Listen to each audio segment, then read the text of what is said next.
But it's not just a comedy act that you might see on stage. Hypnosis is also a very useful tool in therapy.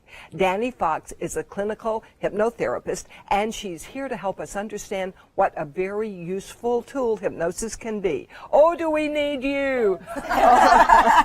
Many people say that when they meet me. Well, how is what you do different from what we might see on stage? Excellent question. I get that a lot. First of all, the stage hypnosis is going to be in a setting where there's a group, there's a willing participant, and I just want to give you a little side note. If you ever hear about this and you know I'm in the audience, you should go, because you're going to have a great time just watching me participate. Apparently, I'm very funny, and there's video to prove this. And you could probably hypnotize the hypnotist. I could. But the stage hypnosis is really, the intention is to have fun and to enjoy yourselves. And that's really powerful use of the tool, creating the suggestible environment to create behavior change. But in a hypnotherapist setting where you're one-on-one with me or someone else that's qualified, you're really using this tool to create lasting behavior change. You're looking for that moment between perspective and awareness to do something different than what you've normally been doing. So that's what I do as a hypnotherapist. I just cultivate that time between perception and reality to create a new behavior. What kind of issues do you deal with?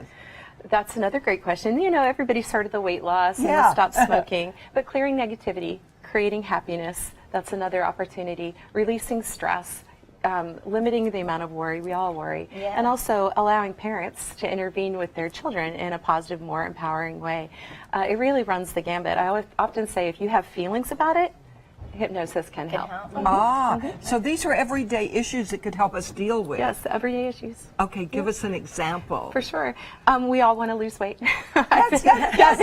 We all want to lose weight. And so hypnotherapy can help that. While I can't necessarily go in and tell your subconscious, release weight now, I can help you remove barriers between where you are and your goal. So say, for example, you want to exercise more, but you just can't get up off the couch, you just can't find the motivation.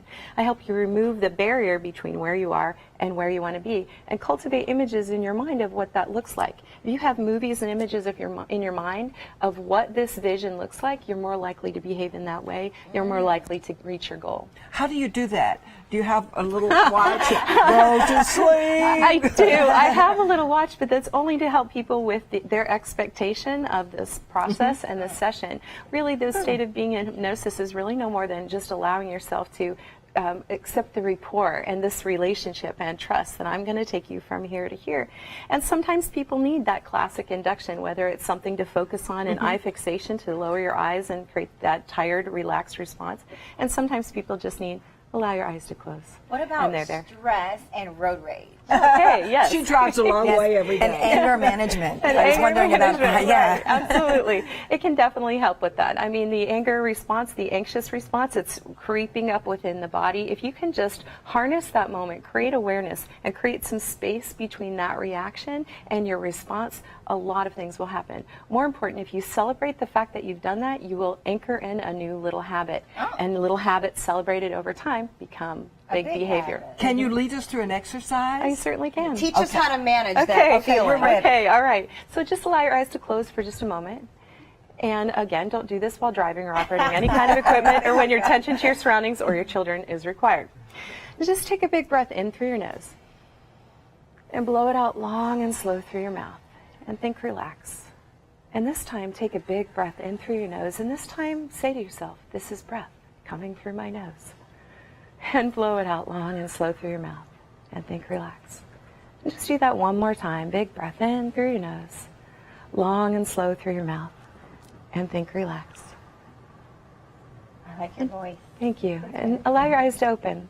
And just notice perhaps what's shifted just in that brief amount of time. It only takes about 90 seconds for your body to go from fight, flight, or freeze into rest and digest, safe and relaxed. And when you do that, you step into a more aware, more insightful, more wise place where you can pretty much handle anything. Wow. Well, what about the people that cannot be hypnotized? Or they think they can't be? There you go. I think I want to. Right. I've never personally ran into anybody who I can't hypnotize. Ooh. It's really about using this rapport, your willingness, and your readiness to go into this state. And that's an art that we cultivate together. My best skill is if you like me, then you'll do what I need you to do. But also, just going into this state is just a decision. All hypnosis is self-hypnosis, so you really can't do it wrong. You're a willing participant. So when you're ready, you'll go. Oh, wow. And I like you. Fascinating. I like you. For more information, you can go to Dani Fox's website and learn all about it. Thank you. See her in person. Thank you so Thank you. much. I feel so relaxed.